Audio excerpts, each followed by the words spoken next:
Welcome to the Dare to Multiply podcast. On this podcast, we help passionate Jesus followers become courageous, obedient disciples who impact their communities for the kingdom of God. I'm your host, Cynthia Anderson, a disciple multiplication coach and trainer. I'm going to show you how to make and multiply disciples in your area. God's got great things ahead for you. Let's dare to multiply. Why is the church growing so rapidly in the most persecuted areas of the world?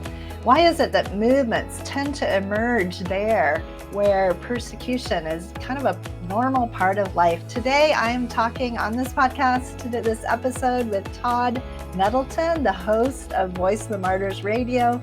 And we're going to hear some amazing stories of what God is doing in persecuted areas, some stories of persecuted Christians and what we can learn from their faith and their boldness. And you are going to be really blessed as you go through this episode and listen in. So we'll be right back with Todd Nettleton in just a moment. Are you busy but not seeing the fruit you long for? Dissatisfied with your present level of impact on those around you? Or frustrated with traditional methods of discipleship that don't seem to be effective? If so, the Getting Started in Disciple Making Movements course may be just what you need. Inside the Getting Started program, you'll get access to a step-by-step proven approach to making and multiplying disciples. Not only will you receive 25 short and practical video teachings spread out over 6 modules, but you'll have a chance to connect with others for group coaching via our monthly Zoom calls. And even more importantly, you'll become part of a global community of like-minded people from all over the world who are passionately committed to following Jesus and impacting others around them. If you want to get unstuck and begin moving forward as a disciple who makes disciples, I encourage you to go to courses.dmmsfrontiermissions.com and sign up for this powerful program today. And now to today's episode. Well, I am here with Todd Nettleton. Todd, it's great to have you on the Dare to Multiply podcast. I'm so honored that you would give us time for this. And really excited to talk to you today. Todd is the host of the Voice of the Martyrs Radio, and you have been doing this for so much longer than I have. And but I appreciate you coming in with a newbie like me. And thank you so much for being here. We're really looking forward to what you have to say today. We're talking about multiplying disciples in persecuted areas, especially places with high levels of persecution. And really looking forward to the stories and things. And Todd, you have a new book out, fairly recent. I'm not sure, when did it come out? 2021. So yeah, it's a couple of years, okay. But yeah, it's still pretty new. Yeah, a couple of years ago. And I just got a copy of that at a recent visit. Let's see, put it there. When Faith is Forbidden. And I know some of what you'll share today is from that book. We may stray to some other topics as well, but just really great to have you here, Todd. Todd, you have been interviewing people in the persecuted church for over 20 years, I guess it is, and have a wealth of knowledge. I bet it was hard to choose which stories to include in a book like this, with so many amazing stories that you've heard. But tell us first just a little bit about yourself, maybe how you got interested in the persecuted church and serving them, and a little bit about your journey before we dive in. Well, I like to tell people that my start at VOM really goes back to 1982 when I was 12 years old, and our family packed up and moved to Papua New Guinea. I grew up in Southern California, and when I was 12, my parents accepted a call as missionaries to Papua New Guinea, and so we packed up and moved. And I remember very clearly we had kind of a family conference. My parents said, this is what we feel like God is leading us to do. We went around the circle and had a vote, and I was the lone no vote. I was wow. No, I like Southern California. I was just getting ready to go into junior high, which at my school meant I could start playing in sports, which I was still am a huge sports fan. And it was like, this is not the time that I want to pack up and move to halfway around the world. I'm just really not interested in that. Let's stay here. And so my vote at the end of the conversation, it was, well, if this is what God is calling us to do, this is what we need to do. And so we did. We packed up. We moved to Papua New Guinea. We spent 4 years there, and that really planted a lot of seeds in my life that are bearing fruit today in my work at Voice of the Martyrs. And one of the really practical ones is we didn't have a television for 4 years. And I learned how to read for pleasure. I read books for entertainment instead of watching TV. Well, now I'm a writer. So that comes when you read a lot. You think, hey, I could write something. I could write a story. And so that really, I think, grew directly out of not having a television for 4 years as a teenager and learning how to read critically, learning how to read for entertainment. The other thing that just very practically is I love getting on an airplane and going someplace I've never been before and figuring out, hey, what are the good things to eat here? How do you find a bathroom in this country? Some of those just really nitty gritty things. I enjoy that. That's fun to me to do that. And I think that's a direct result of when I was 12 years old, we got on an airplane and flew someplace we'd never been before. And we lived there for 4 years. So I had to learn how to find a bathroom. I had to learn how to get around in that culture. And so when I look back on that now, I really do see that God was planting some seeds in my life that would produce fruit a long time later. As far as coming to work at Voice of the Martyrs, the lady that hired me is married to my college roommate. And at the time, Voice of the Martyrs was much, much smaller than it is now. I had worked as a sports writer. I had worked in public relations at a Christian university. And she was given the task of building a communications department here at VOM. And so we went out to dinner with them, and she said, I need somebody who can tell stories. And I said, boy, I like telling stories. And it just was a great fit for me with having one foot in the international church and in the work that God is doing around the world, but also still living in America. I never felt a call to go and live overseas and serve in that role. But I love missions. I love overseas work. And so this kind of gives me the best of both worlds of, hey, I have one foot in that international work. I get to hang out with missionaries. I get to hang out with people from other cultures and hear their stories. But I live right here in America, and I have the privilege of that. So it has been a great fit. I earlier this year celebrated 25 years working here at VOM. 25. And wow. I just feel like this is what I was born to do. This is what God created me to do. Yeah, that's amazing. And isn't it wonderful how God, a young boy who wasn't sure he wanted to go. And I was sure I didn't want to go. You were sure you didn't want to go. And but you went in obedience to the Lord and your parents, and God used that to be formative. But God didn't necessarily keep you there because that wasn't his calling on your life to be abroad, your whole life. But that's really beautiful and neat to hear that story. Hey, Todd, I didn't put this in the question list I sent you ahead, but how many countries have you been in? Do you know? I think I'm at 53 right now, 53 or 54. Okay. So I crossed 50 a couple of years ago. That was kind of a big milestone. And it's one of the blessings of working at VOM is obviously travel and getting to visit lots of places. One of the less blessings of being the host of VOM Radio and being kind of a public face of VOM is there's a lot of places I can't go anymore that I could have gone 10 years ago. And in fact, in the book, I tell stories of going to places that I can't go now, like China being one of them. And so, but yeah, I still love going to places I've never been. Yeah. Well, that's a lot of places to figure out where to find the bathroom in. It is. It's the older I get, the more important that question is. So yeah, there we go. Well, tell us before we go into some more questions and some stories, we want to hear some stories from you.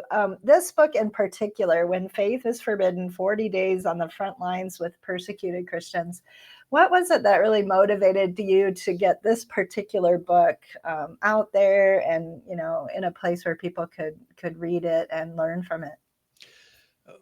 the idea has been percolating for a long time in my heart and in my mind. And I think kind of the genesis of it is I would go on a trip and I would meet these amazing saints, heroes of the faith, and hear their stories. And I would come back and, in my Sunday school class, in my Bible study group, I would share a little bit about the trip. I would share in radio interviews some of the people I had met. And inevitably, somewhere along the way, someone would say, "Man, I wish I could go with you on a trip. Mm. When are you leaving again?" It's the places where VOM is working. You don't want a bunch of foreigners running around together. That tends to draw too many eyes and too much attention.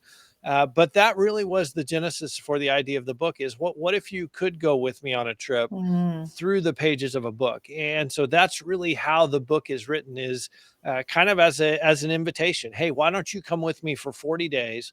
Let's go on a trip. Let's meet a persecuted Christian every single day during that 40-day journey. And we'll sit down, we'll have tea with them, we'll hear their story. And on day 41, your faith is going to look different than it did when we started this journey, because you can't encounter these type of followers of Christ and not walk away different. It Mm. doesn't happen. Mm. And so that really was the genesis of the book, is, hey, what if we take a kind of a literary journey? Let's spend 40 Mm. days together. Let's go on a trip. And so in the book, I tell the stories of different Christians that I've met over the years, but I also try to capture some of the travel fun. And one of the editors at Moody, in the process of editing the book, I wrote about my deep love and affection for squatty potties, which I don't have any deep love or affection for squatty potties. And the editor was like, I don't think that's going to bless people. I don't think that really is fulfilling your goal. And I'm like, no, I want people to understand some of the nitty gritty of travel, that it's not always glamorous. It's not always fun. And, you get sick and you feel terrible and you're jet lagged and you are awake in the middle of the night and then you're dead asleep in the middle of the day. And I want people to have that sense of really going on a trip with me, and some of those things that you don't necessarily talk about in a radio interview.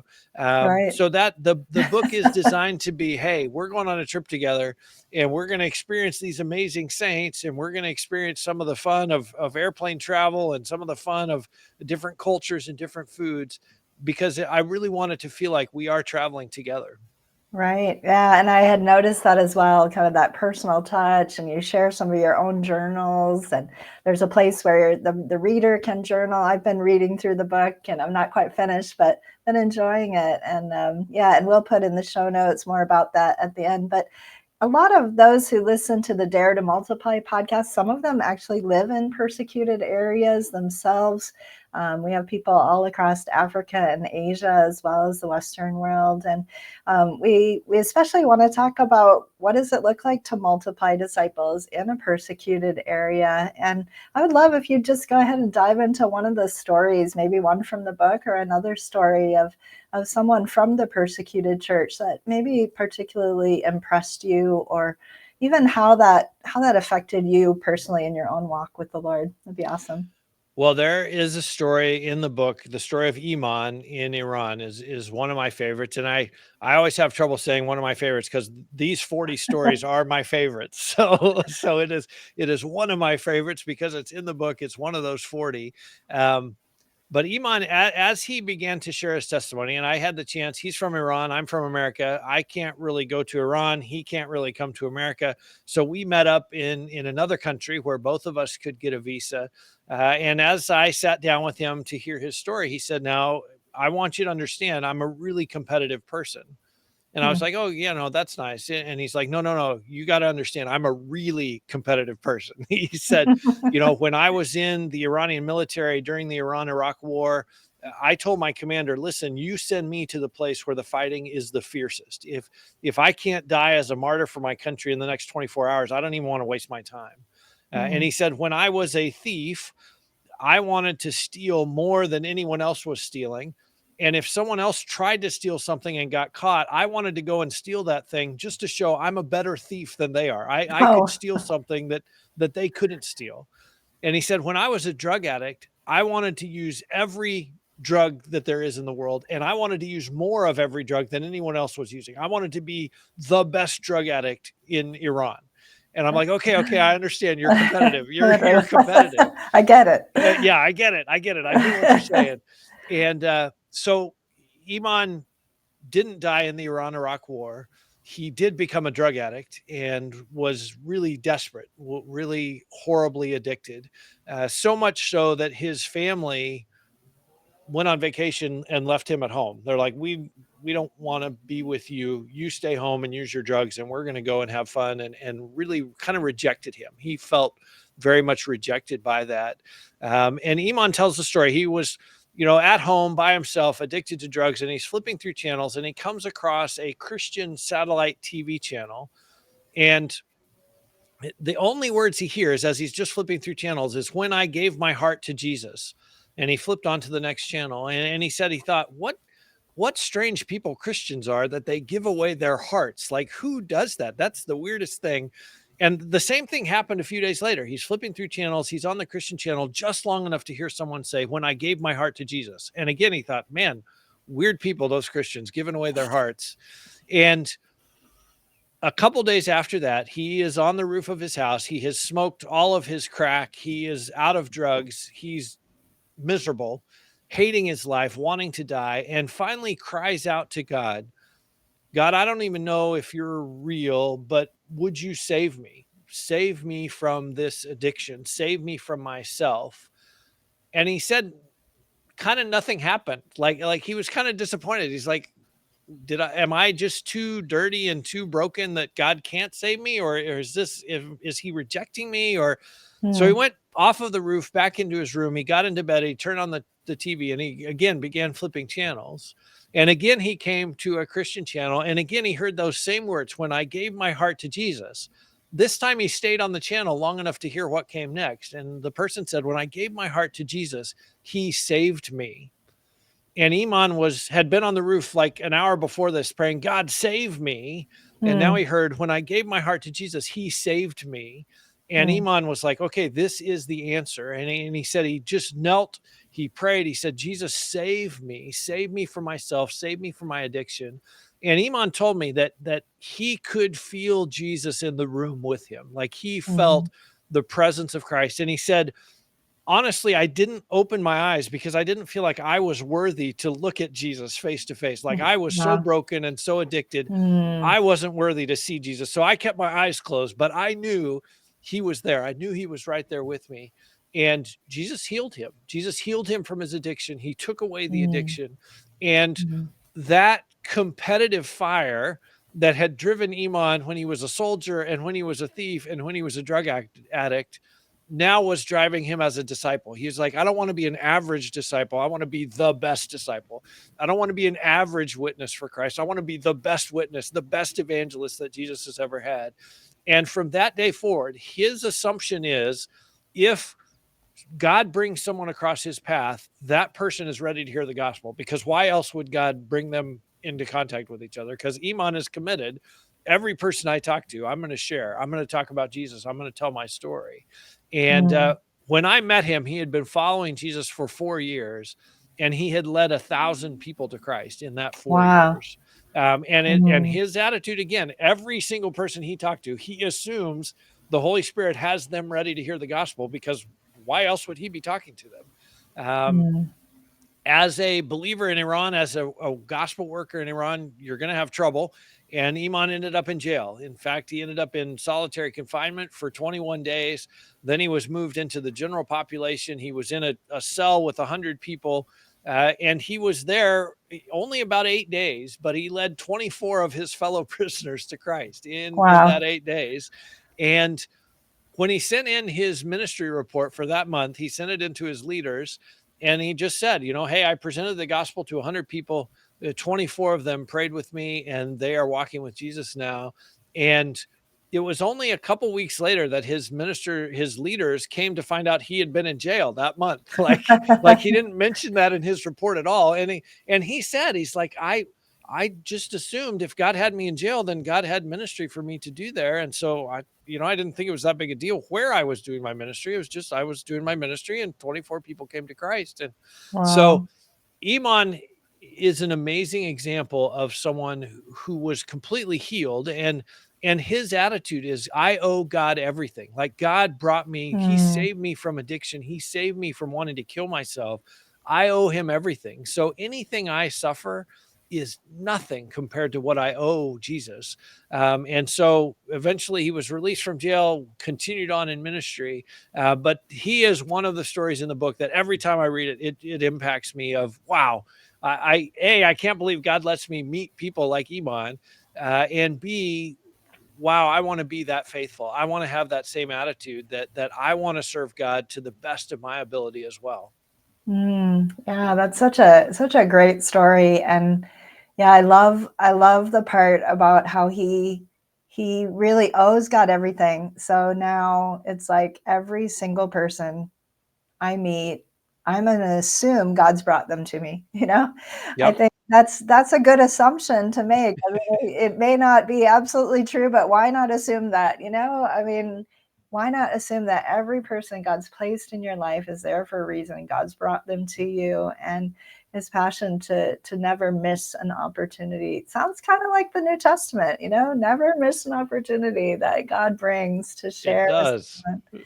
And yeah, so powerful and so characteristic of what we're seeing in disciple making movements, where every believer is making disciples, every believer is sharing their faith, and everyone is taking advantage and realizing they do owe God everything. That's part of what it actually means to be a follower of Jesus, is to realize that he has work for us to do, and he is bringing people into our lives. So yeah, so powerful. That's great. Well, another thing I wanted to ask you is just where we know in the book of Acts, and wherever there was persecution, the church increased. And we've seen that in history as well. When persecution comes, it seems to actually catalyze the spread of movements, the spread of the gospel in those areas. Why do you think these two things are so connected, persecution and the growth of the kingdom? It's such a great question, and I have some answers, but I don't want to I don't want to propose that I have the only answers. But as you say, this is something that's happened throughout history. I mean, even in the book of Acts, the apostles were scattered by persecution in Jerusalem, and so they left and went everywhere else and shared the gospel and shared about Jesus and built churches. And so this is a historic thing. I think two things come to my mind when you ask the question. Number one is, persecution drives away the pretenders in the church. If you're at church for the wrong reasons, you leave when persecution comes, because it's just not worth it. If you're there for business connections or to meet girls, or, because you like the social status of, or whatever, if there's persecution involved, it's simply not worth that. And so the pretenders leave. And so what you have is a church full of people who are excited about Christ. They're there for the right reasons. They want to worship. They want to make disciples. They want to be discipled themselves. And if you have a church full of those kind of people, it's going to grow. There's almost no way it can't grow. And so I think that's number one. The second thing that comes immediately to my mind is God shows his power in persecution in ways that we don't see in prosperity, we don't see in comfort. And so I think as God is showing his power in the church, again, it can't help but grow, because people are going to be drawn to that. People are going to want to be a part of that. And so the church grows as God shows his power. Yeah, those are so good. I mean, maybe one that you referred to that maybe I would add to that is just the scattering.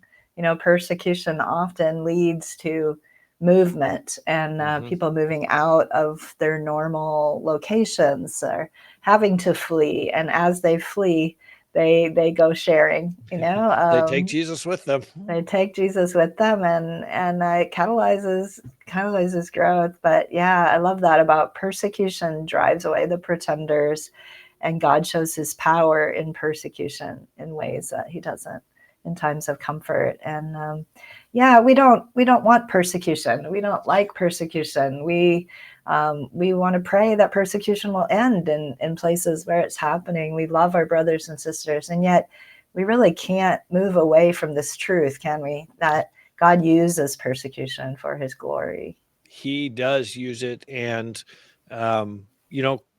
it is what Jesus promised. Jesus promised the world hates me. If you follow me, the world will hate you also. So it shouldn't surprise us. But I'm like you. I'm like, I don't want to be persecuted. I certainly don't pray for persecution. But it seems like where we see persecution, we see the church growing. Yeah, that's right. And it kind of reminds me of other things that God uses, even say the pandemic, which caused a lot of growth and new things to emerge. And God's just so amazing. He works in the good times and the hard times in our lives. But yeah, what do you think is the most valuable lessons that we who don't live in persecuted areas? I have before, but I don't currently live in an area with high persecution. What do you think are some of the most valuable lessons we can learn from the persecuted church as Jesus followers? There's so much that we can learn from them, and I'm always challenged to try to boil it down to one or two, just because there are so many. But two things that come to mind. One is, and I talk about this in the book a little bit, a daily reliance on God. So many of us in our Western cultures, we don't have to rely on God on a day-to-day basis. We get a paycheck every 2 weeks, or we have a job, or we have our families, we have our friends, and we don't wake up in the morning and think, okay, God, if you don't intervene in my day today, I'm not going to be successful. Nothing's going to happen. Or as in some cases, I'm going to be arrested. I'll end up in jail tonight unless, God, you intervene and you step in and act. We really need a little more of that in our Western mindset of, no, I really do need God to intervene in my day today. I want it to be maximum impact for his kingdom. I want to have opportunities to talk to people about Jesus. I need to learn to live in that kind of daily reliance of, okay, Lord, man, I'm expecting you to show up today, because if you don't, it's just not going to go well. Things are not going to work out. And so that's one thing that I think our brothers and sisters in persecution can teach us here in comfort and in prosperity is, man, we need to live in daily reliance on God. The second thing that I would point to is just the importance of the scripture. I have met Christians who say, I prayed for 5 years that I could have my own copy of the Bible. And I always feel incredibly guilty when they say that, because I have multiple translations on my phone in my pocket. I can pull it out anytime. But do I read it? Do I study it? Do I memorize it? Do I build my life on the principles of scripture?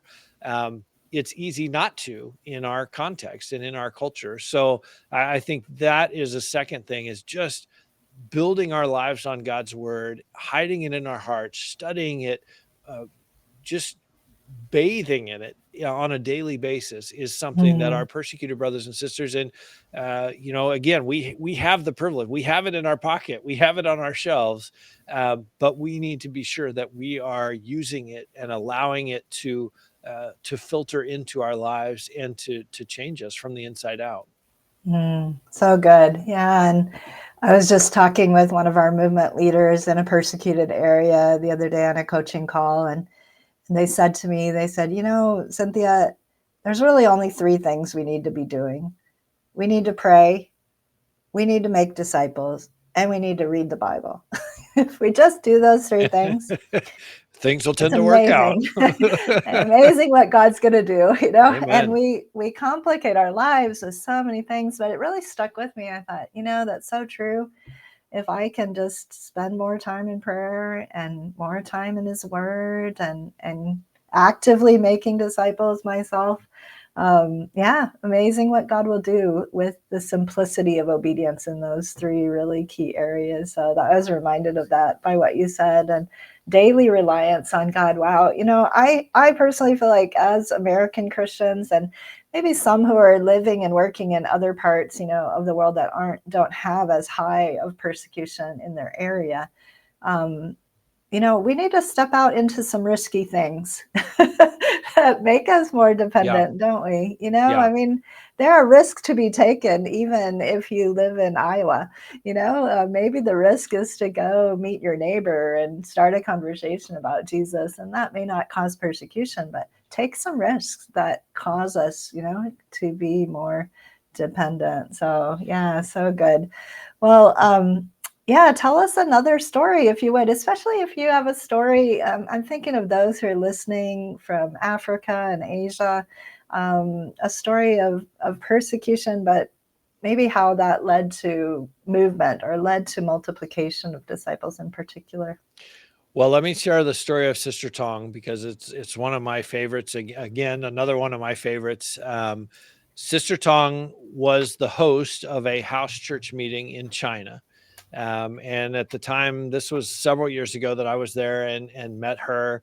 At the time, the authorities would raid a house church. They would write down everybody's ID information. They would take pictures of everyone. But the host, the person who owned the home, they would get arrested. And so Sister Tong, when we met her, she had just come out of 6 months in jail because she hosted a house church meeting at her home. And it was, I think, 2 or 3 weeks after her release that we were there, and we were able to sit down with her. And I was talking to her through a translator. I knew I'm going to come back to America. I'm going to do interviews like this one. I'm probably going to write a story for the Voice of the Martyrs magazine. So, if you're going to tell somebody's story, first thing you need the setting. So let's get the setting for the story. And so I said to the translator, I said, Sister Tong, tell me about the prison. And, I'm going to paint a picture of how hard the bed was, how big the rats were, how terrible the food was. You just, let's get into how miserable you were the last 6 months while you were in prison. And so the translator translates my question, and Sister Tong gets what I can only call a heavenly smile on her face. And she says something in Chinese, and the translator says, "Oh, yes, that was a wonderful time."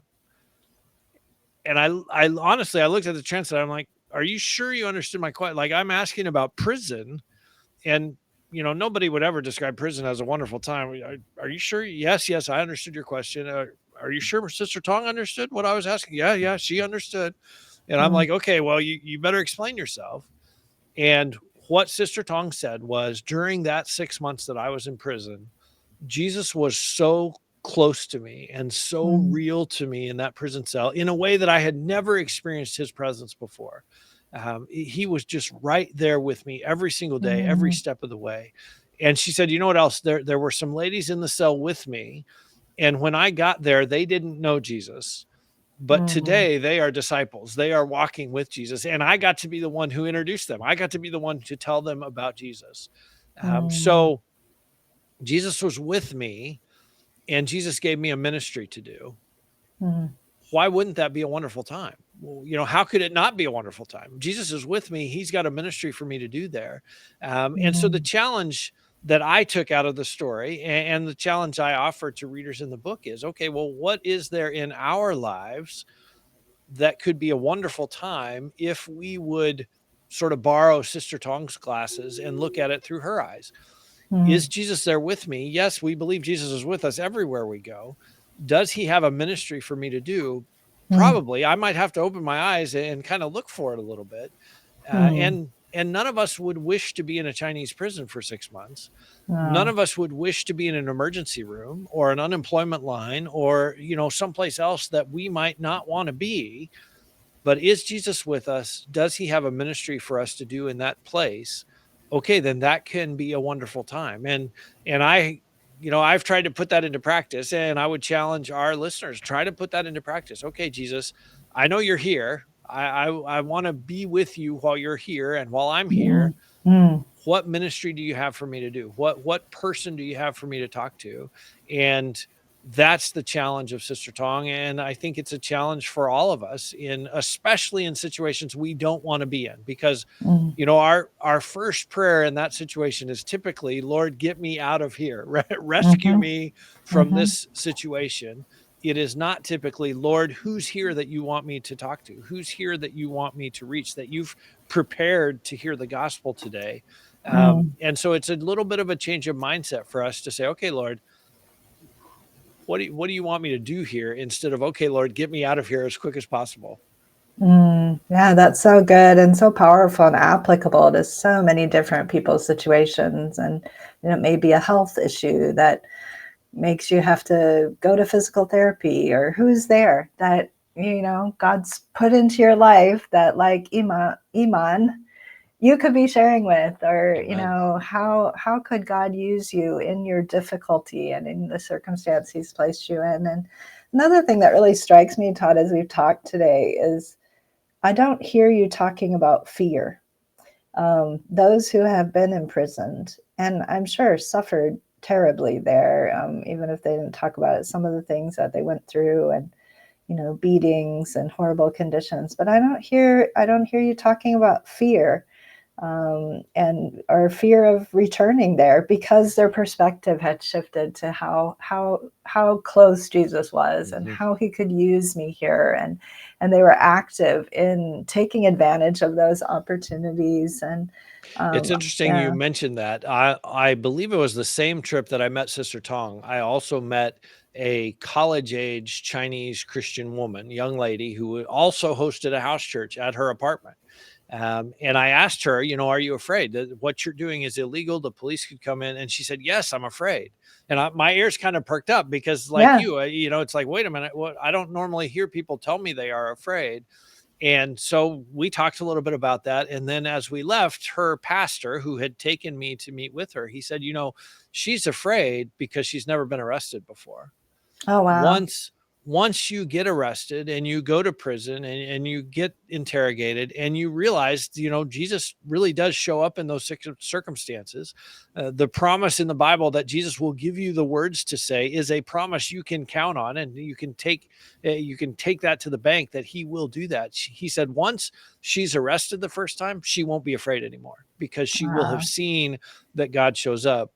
And I thought, that's hard-won knowledge. None of us want to get to that point of knowledge, but you're right. They aren't afraid. They are not intimidated by what man can do to them, because they have seen that God is more powerful than that. That's so good. And I hope for those of you who are listening right now who do live in persecuted areas, that God would encourage you through these testimonies that, he doesn't want us to be afraid. He wants us to be bold. He wants us to be courageous. That doesn't mean we take unnecessary risks, but we need to open our mouths and share Jesus, whether it's across the street, or with, that neighbor of another faith who, maybe has a brother who's an imam, or whatever it might be, and to take those courageous steps of faith, knowing that whatever happens, Jesus will be with you.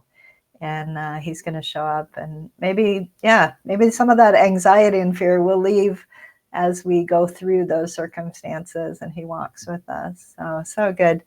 Any last words of encouragement? And again, there's some from Africa and Asia listening. There's people from all over the world, but any last words of encouragement for those who are actively wanting to see the multiplication of disciples in their area? Well, I would just encourage you, and honestly, I would thank you as someone who watches what happens in restricted nations and hostile areas. Thank you for standing strong in your faith. Thank you for being an example to us here, an example to other believers around the world. And I pray that what we've talked about today is an encouragement to you, is a blessing to you, and just know that you're not alone. There are brothers and sisters around the world who are connected to you through the body of Christ. They're praying for you.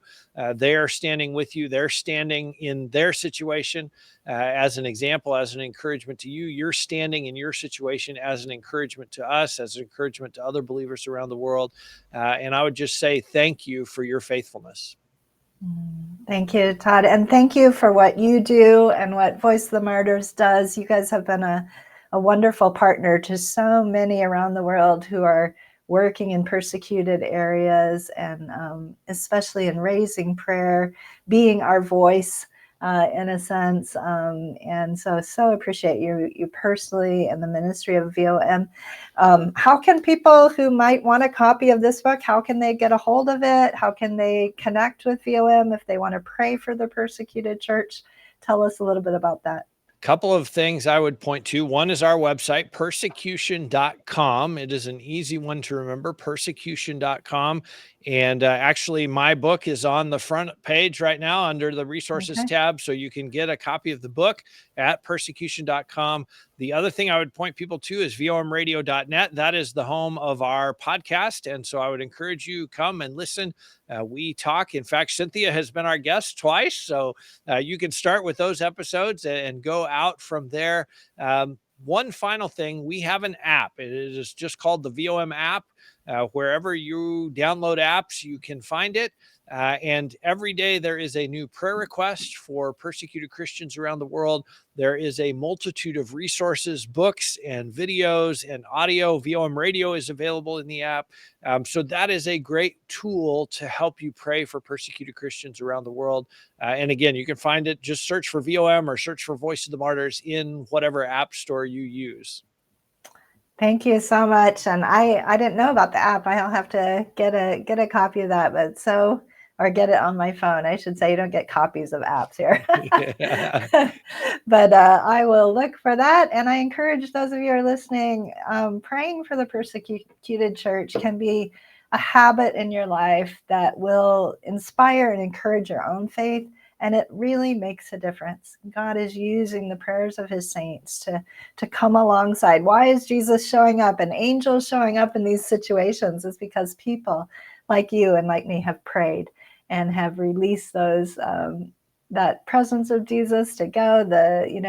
We're part of it. We get to engage with what he's doing. And so I encourage you to get the app and get a copy of Todd's book. And I know it'll be a blessing to you as it's been to me. So thanks again, Todd. Really, really an honor to have you here today. It has been my privilege. Thanks for having me. Okay. Yeah. Bye for now, you guys. We'll be back next week with another episode of the Dare to Multiply podcast. Imagine a world where passionate followers of Jesus come together to multiply, transforming lives beyond imagination. Instead of toiling with little fruit, what if God's abundance flowed beyond your wildest dreams? Picture those you've invested in sharing Jesus freely, creating a ripple effect of disciple-making. In her new book, The Multiplier's Mindset, Cynthia Anderson reveals how shifting mindsets can revolutionize disciple-making. When Cynthia and her colleagues experienced these mindset shifts, they saw enormous results, including the launching of 19 multiplying movements in Africa and Asia, transforming tens of thousands of lives. This book will help you discover hidden harvesters, see church members move from passivity to passion, and release the power of simplicity in multiplying disciples. Don't remain stuck. Learn to move toward greater fruitfulness. Visit multipliersmindset.com and get your copy of The Multiplier's Mindset today. Wow, those were powerful stories about Sister Tong and Brother Iman. I'm going to be thinking about those for a few weeks to come, for sure, maybe longer than that. And oh Lord, would you please make me someone who recognizes that every single person that comes across my path is a potential person that God might have brought them. That person in the grocery store, maybe they have been placed there in the line ahead of me by God himself, so I can be a witness to them. I want to have that assumption. How about you? I want to assume that God is working all around me, bringing people who I can share with about him. I want to be that kind of person. And what a wonderful attitude. And, I also want to be someone who has a godly ambition. That's a good thing, that God can turn our worldly ambition, and as we know him and walk with him, he can turn it into ambition for his kingdom. That it's not about us being the best, but it's about seeing his kingdom expand. And we want to be excellent at it. We want to do our very best, give our highest. Why? Because he is worthy of it. I love that from the story about Iman. Another few takeaways that I had from this interview was just that we owe Jesus everything. So any persecution we suffer is nothing compared to what he's done for us. That really must be our our heart and in our minds and really our experience that he's done so much for us. And it kind of reminds me of, the story where Jesus said, he who loves, the one who has been forgiven much loves much. And really asking God, and I think that's one of my takeaways from this interview is, Lord, help me to recognize what you've given me and how much I have to be grateful for. And as I do that, would you help me to also give you everything? Because we all, not only Iman, but we all owe him everything.